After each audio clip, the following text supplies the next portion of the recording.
Hello, everybody. Scott Golden here with Golden Opportunities Coaching. Welcome to those of you who are new. Welcome back to those of you who are seasoned veterans of what we do around here. What we do around here is we take psychological, emotional, and coaching-related topics. We break them down into discernible language for your benefit. We do that on a daily basis, and we have been really growing this month, the best month yet. The channel's been around for a couple of years. Only got really serious about it about 6 months ago, and it's gone very well. Anyway, I hope that this channel is helpful for you. I hope that you are satisfied with the content you get. Please like, subscribe, comment below if you are willing to do so. Anyway, we're going to talk about ghosting today. So for those who aren't familiar with the concept of ghosting, it's when a friend or prospective partner or existing partner just disappears on you one day. And we're going to talk about 6 reasons that this happens. It's becoming more and more common when people are uncomfortable with the idea of dealing with emotions and not really feeling like they can handle the emotional, influence of the potential of negatively being affected by a relationship ending. And so we're going to talk about that as a concept. And so the ideas behind ghosting are basically the person does not want to deal with the relationship anymore, but they don't know how to express that. Now, there's 6 reasons that are most common that this takes place. The first is they feel bullied or manipulated within the confines of the relationship, and these are in no particular order. They're just there. These are just 6 common reasons. So bullied or manipulated. Sometimes a person feels the relationship is moving too fast. Sometimes they feel that it is moving in a direction that they don't want it to go. Sometimes they feel that the status of the relationship, in other words, the definition, monogamous or headed towards marriage or headed towards moving in together, is too much, and they don't know how to handle that. And when they try to express these things, they feel run over or dominated in some way.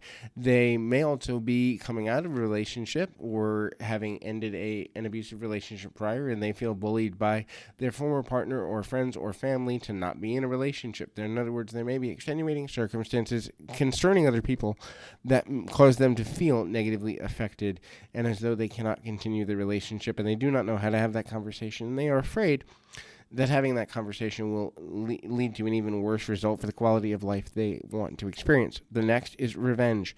This happens when a person is not getting what they want out of a relationship, and so they will disappear out of a way to have the final say in the relationship. It's almost like ending an argument where you hit your death blow, and it's kind of like Mortal Kombat, finish him, and then you're done. And so for a person who feels like they have lost a lot of power, they will just disappear as a way of saying, you know what, you don't matter even enough for an explanation.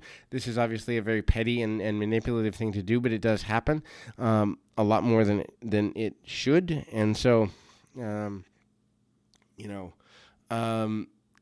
another thing for ghosting is that if they haven't closed a previous relationship emotionally or mentally or even in terms of communication, they may ghost you because they're not sure what status they want to be with, and they have a relationship that's unfinished emotionally, maybe even physically, sexually, or mentally, and so they disappear from the development of a new relationship because they are in some way still attached, attracted, or functional within that other relationship. The next thing is if a person is bored. If a person feels like the relationship isn't going anywhere or is emotionally circular, that is, we go around and around and around, and we never really get anywhere. We don't resolve our personal challenges or issues.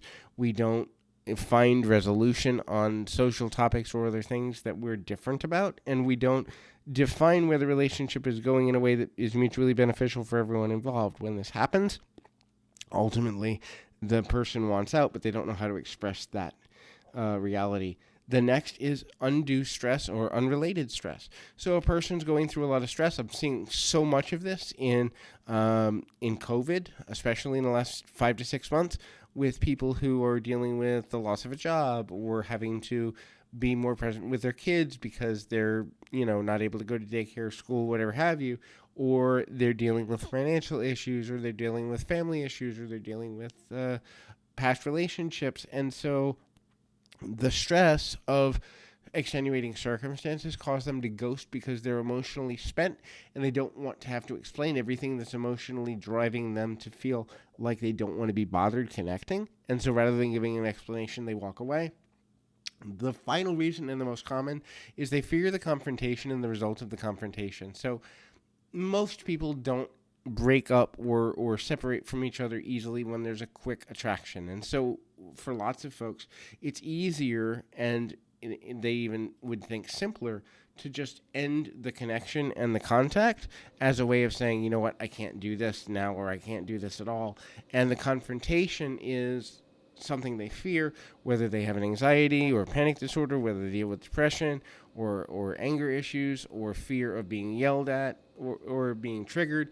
A lot of times they will avoid the confrontation that comes with the ending of a relationship, and that never ends well. So those are the 6 common reasons that a person is ghosting.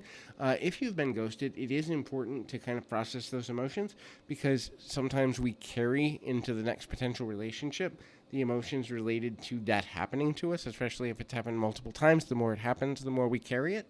So it's useful to work with a professional to kind of figure out, A, is there anything I could have done differently? Most times, 80 to 90% of the time, no. But B, how can I avoid that happening again in the future? And what part of me did this person exploit, so that, I can learn how to kind of tighten myself up a little bit so I don't get hurt again and again and again. Anyway, that is it for this particular audio. Until next time, keep your feet on the ground, your mind in the moment. Until next time, everybody.